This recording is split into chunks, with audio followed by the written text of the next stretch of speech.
by Uitse gemeente het ons soort van gewoond geraak aan veral 4 hawelose mense wat vir jare al hier in die omtes, soos een van hulle dit gestel het, van ons kerkgebou en die besigheidsentrum hier oorkant rondlê, mors en slaap. Ons ken veral vir krippel Johan wat van vroegdag af oor kan die besigheidsentrum op die kerk se grasperk lê, skreeu vir almal ongure aanmerkings. Dis nou terwyl hy nog enigstens opmerkings kan maak, want kort voor lank kan hy homself weens die goedkoop wyn wat hy gedrink het, nie eers meer oorent bring nie. En dan lê hy sommer net uitgepaas as 'n vaagsel in steendes aanstoots van die gemeenskap. Totdat hy weer nugterder word en by almal begin bedel, ook hier by die kleuterskool, wanneer die mammas hulle kinders kom optel. En wat van die kere dat hy homself was hier in die kerk se toilettekamer en dan vir die erediens bywoon, om maar net met die uitstap by almal te bedel. Of die een aand toe hy tydens 'n orkesoefening ingeglip het en die heel nag in die kerk gebly het en die alarm aanhoudend afgegaan het. Ons ken ook al vir Flowers en sy vrou, stiller, maar gevaarlik. Ook vir die ander lang krippelman en sy vrou wat soms veral die Bekaapse draai los werkies doen vir hulle daaglikse loswyn inkopies. En waar slaap hulle almal? Wel, in die park langs Krieges teen die rolbalbaanmuur, dig by een van Kaapse draai se huisies tussen die struike, by die een sy ingang van ons kerkgebou, onder bosse en bokse teen die mure en in ooptes. En waar doen hulle daaglikse liggaamlike dinge? Somme net daar. Ons het al een moes verwilder wat helder oordag somme net hier in Rus en Vredestraat teen die sypaadjie broek losmaak en die hele wêreld bemors. En dan word hulle deesdae net meer en meer. Kyk bietjie hoe lyk dit onder Bilbesydnoutbrug oor die N1. En wat van al die boosheid en die regte kriminele karakters wat deur hierdie hawelose se toedoen hierheen gelok word? Dink bietjie aan die vrou wat nie so lank gelede nie een aand hier agter die besigheidsentrum keel afgesny is. En al die diefstalle en inbrake en magwheel stelers en die toeloop op Asblikdae. Hoekom bly hulle hier? Omdat hulle hier versorg word met die bietjie wat hulle maar net elke dag nodig het om te oorleef? Omdat dit lekkerder hier is as op ander plekke? Omdat hulle dit op 'n bizarre manier sien as hulle plek? Dit het tyd geword dat ons ophou om ons gewete te sis deur 'n 2 of 'n 5 randjie in die hand te stop, ook by die verkeersligte waar daar gebedel word, om hulle maar net hier en op die straat as haweloses te laat bly. Dit het tyd geword dat ons gee soos wat die barmhartige Samaritaan gegee het. Hoe, mag jy dalk vra? Deur daadwerklik en op 'n georganiseerde manier te gee aan instansies wat werklik 'n lewensverskil in hierdie mense se lewens kan maak.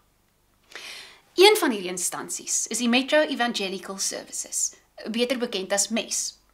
MES doen baie goeie werk onder haweloses deur 'n beproefde werkswyse met 'n rehabilitasiediensmodel. Maar moenie weggaan nie. Net na hierdie advertensieflits gesels ons met die bestuurder van die Kaapstadse tak van MES.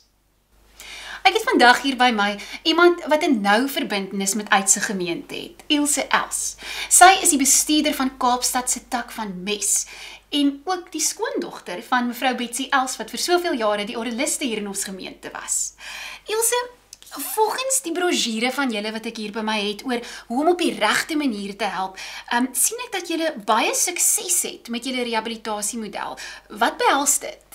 Jong, ja, rehabilitasiemodel, dink ek sê iets daarvan dat daar is 'n proses daaraan om met mense te werk wat so 'n groot bron van irritasie is. Die model het 3 fases. Nommer 1, 'n voorkomingsfase en 'n inneemfase, met ander woorde, daar waar jy ouens ontmoet waar hulle is. En dan deur middel van verhoudingsbou beweeg jy na die volgende fase van die intervensie. Nou dit kan enige iets wees van opleiding, dit kan wees hoe om jou emosies te hanteer, jy weet al daai stikkende en seergoed wat met jou gebeur om dit te kan hanteer. Hierso is Christelike berading ook byvoorbeeld baie belangrik.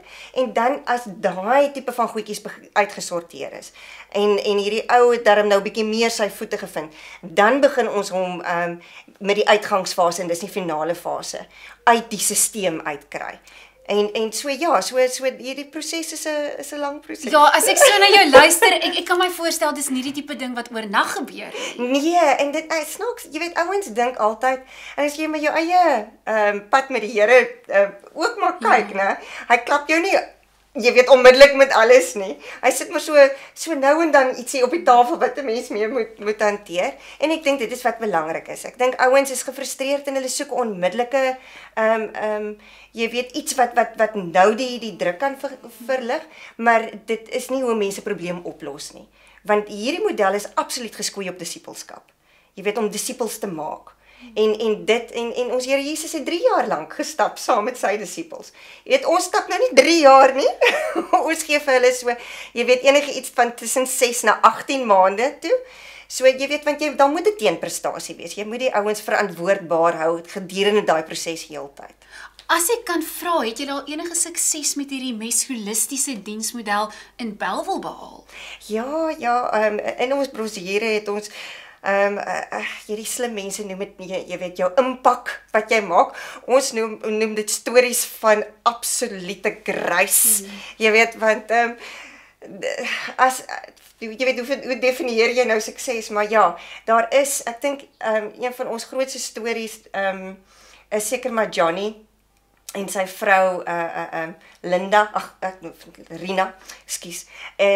Ons het vir Johnny wat uitreikers 2 jaar lank so bearbeid het met praktiese diens evangelisasie uitreiking. En hy toe in 2009 het hy tot bekering gekom daar op die plein daar voor die synodale kantoor. En Johnny het daar sy goed gelos en ons het begin met 'n pad van rehabilitasie met hom. En vandag bly hy en sy vrou toe getroud, want ons kan nie meer in sonde saamleef nie. Getroud, hulle bly nou in Uitsig en hulle albei werk nou vir die burger as koerantverkopers. Johnny se 'n plekkie waar hy staan is hier op pad na die Bellville, Brackenfell hipermark toe. Gaan jy vir hom langs die pad sien staan. So ja, en hulle het nou 'n dogtertjie en so jy weet daai is die tipe van stories van hoop en stories van genade wat ons elke dag ervaar omdat jy gefokus betrokke raak by mense. Dit is nie 'n ding van ag fooi tog sies tog shame nie. En daarom gee ek nou maar ietsie nie. Jou gee is nie net jou geld nie. Jou gee is jou tyd om in mense te investeer. En dit is hoekom dit so belangrik is dat ons die gemeentes moet begin betrokke kry. Want dit is slegs deur verhouding. Mense raak stikkend deur verhoudinge, slegte verhoudinge en die enigste manier hoe hulle beter raak is deur goeie verhoudinge wat in Christus gefundeer is.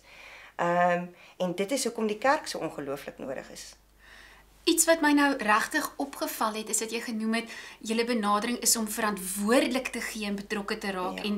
En dis nie die R2 of die R5 wat jy net by iemand se hand stop by die deur nie. Nee. Ek dink 'n probleem wat ons almal elke dag deesdae mee te maak het, is wat van die mense by die verkeersligte? Ja, ons dierbares by die verkeersligte. Kyk, hierdie ouens van ons is slim, hoor. Moet nie 'n fout maak nie. Hulle moet oorleef en hulle oorleef goed deur om lekker stories te spin. 'n Mens moet glad nie, mens moet gee binne 'n proses. Of dit kos is, of dit klere is, of dit geld is. Dit moet binne 'n proses wees. En as jy iemand op die verkeersligte 'n vinnige R2 of 'n R5 gee, omdat jy regtig voel maar hierdie ouens kry swaar. Net interessant, die ouens wat daar op die verkeersligte staan, kry almal hierdie disability grants en social grants en daai tipe van goed. So die geldjie wat jy gee, is regtig waar om hulle afhanklikheid jy weet goede te onderhou. Jy weet drank en dwelms en daai klas van goed. Jy weet so ek sal eerder dat mense as hulle wil 'n geldjie gee, dat hulle dit vir 'n organisasie gee wat werk spesifiek met hierdie ouens. Ilse, verskriklik dankie vir jou tyd. Ek dink vir die gemeente is dit ook lekker om uit die perd se bek te hoor van mense werksaamhede en ek is seker ons gaan in die toekoms meer van jou sien en ons sien uit daarna om 'n verhouding ook met julle te bou en betrokke te kan raak by die werk wat julle met soveel deernis in ons gemeenskappe doen. Ag baie dankie. Dan groet ek nou Melmarie Kempie van Uitsig Nuus in Richwood. En dit sal wonderlik wees as daar ook in ons gemeente mense is wat met 'n oop hart vir omgee, na vore sal tree om as 'n groep 'n ewigheidsverskil in hierdie mense se lewens te kan maak. As die Here dit dalk op jou hart lê, kom praat met Theo of Shahidi en luister na wat God vir jou wil sê. Mooi bly.